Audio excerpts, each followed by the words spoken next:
Jadi sebenarnya waktu mulai ikut co-host di acara horor ya.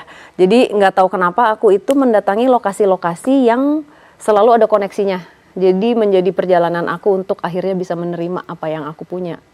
Jadi aku belajar untuk ngobrol sama mereka, aku konten energinya supaya nggak capek. Belajar ngobrol sama mereka. Kalau gua kan belajar bimbel ya, kumon gitu, belajar Normalnya nyetir, orang. belajar jahit, Belajar apa? masak. Belajar karate. Gitu, iya. Yang ini beda nih. Ini beda nih. Cara belajarnya untuk Komunikasi sama mereka yang tidak terlihat.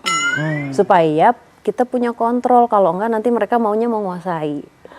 ini dipelajari apa karena dapat kesempatan untuk ada di sebuah pekerjaan yang harus ngedalami situasi itu, atau memang Sarah punya keinginan sendiri pengen? Emang punya keinginan sendiri, karena kan aku nggak cuma pada saat syuting, setiap hari kan aku harus ngejalanin itu. Jadi off cam juga sama.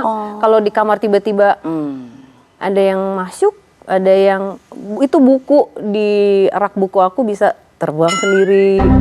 Dulu itu. Mental keluar gitu. Mental aja gitu. Kalau angin kayak nggak mungkin deh dia mental Buku gini. tebal segini mah nggak Iya, mungkin iya. ya. Lah, kan ke depan dulu, ke depan terus tuk gitu.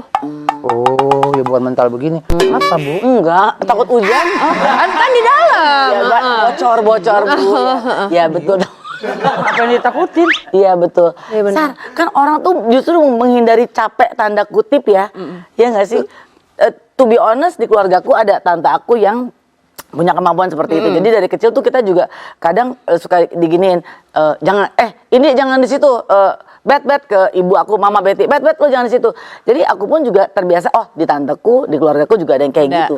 Tapi kadang si tanteku ini, Tante Olin bilang bahwa kadang gue juga capek sih karena lihat gitu. Iya. Nah Sarah mau mendalami, bukan mau, aduh gue udah aja deh nggak mau gitu. Kenapa pengen banget gitu buat malah bukan ngekat atau nutup? Justru malah supaya aku nggak capek. Maksudnya kan kalau capek ya pasti aku capek. Semakin bertambahnya usia semakin peka. Tapi juga justru malah supaya aku bisa kontrol, supaya aku bisa ngejalanin hidupnya sehari-hari normal. Kan lebih enak ini kita nggak lihat misalnya. Oh ini ya, Iya kan? pernah in denial. Aku kan melalui waktu itu juga kayak Nggak peduli itu gitu misalnya. enggak gitu dan masih mempertanyakan terus ya. Iya. Aku nggak tahu kenapa ketemu orang-orang yang nggak mungkin dia tahu bisa kasih afirmasi misalnya dari nama. Dia bisa nyebutin nama yang itu hanya nenek aku sama ibu aku yang tahu. Wow. Di Sulawesi. Dia kuncennya. Dan itu tepat. Aku kan kaget kita syuting